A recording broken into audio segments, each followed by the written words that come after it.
Bonjour. Aujourd'hui, c'est la fête de Saint Onésime, disciple de Saint Paul. Lui était un esclave appartenant à Philémon. Ayant volé son maître, il fut jeté en prison, où il rencontre Saint Paul, qui le convertit et le renvoie à Philémon, lui demandant de l'accueillir non pas comme un esclave, mais comme un frère. Onésime, après, a évangélisé l'Asie. Ne cessons pas de prier pour ceux qui sont en prison.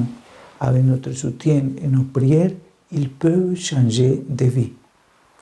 Aujourd'hui, sous forme de pilule, en fin de compte, la seule chose qui compte, c'est l'amour avec lequel nous avons vécu.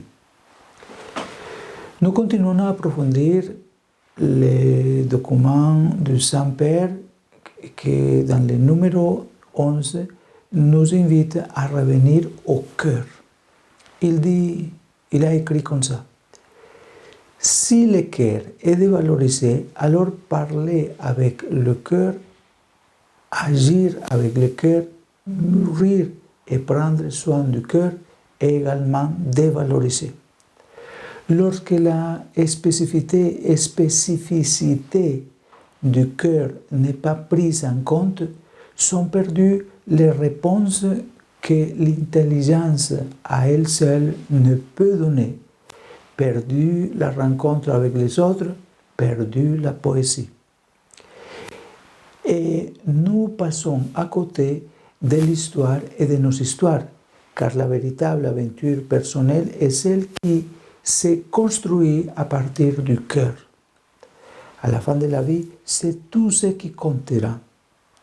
Le pape François nous avertit qu'en dévalorisant le cœur, nous perdons également les dimensions essentielles de l'existence.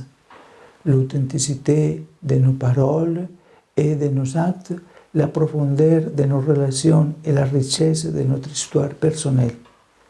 L'intelligence seule ne peut pas répondre aux questions les plus profondes de la vie, car il y a des aspects de l'existence qui ne peuvent être compris qu'avec le cœur.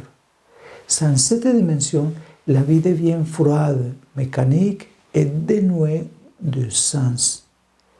Philosophiquement, cela rappelle la réflexion de Pascal qui affirmait que le cœur a des raisons que la raison ne comprend pas. D'un point de vue psychologique, vivre sans connexion au cœur génère une existence superficielle, basée sur une logique instrumentale et des relations dépourvues de véritable intimité. Spirituellement, le message est clair.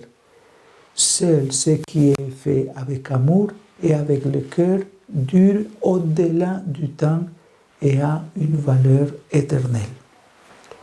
Alors, comment vivre tout cela? D'abord, parlons avec le cœur. Exprimons nos pensées et nos sentiments de manière authentique, sans crainte de vulnérabilité. En deuxième lieu, agissons avec le cœur. Donnons la priorité aux décisions basées sur l'amour et la compassion, plutôt que sur la pure logique ou l'intérêt personnel. En troisième lieu, prenons soin de notre cœur. Consacrons du temps au silence, à la prière et à la réflexion pour renforcer notre vie intérieure. Et en quatrième lieu, valorisons notre histoire. Reconnaissons l'importance de nos expériences vécues avec amour comme de véritables trésors qui nous accompagnera en fin de vie.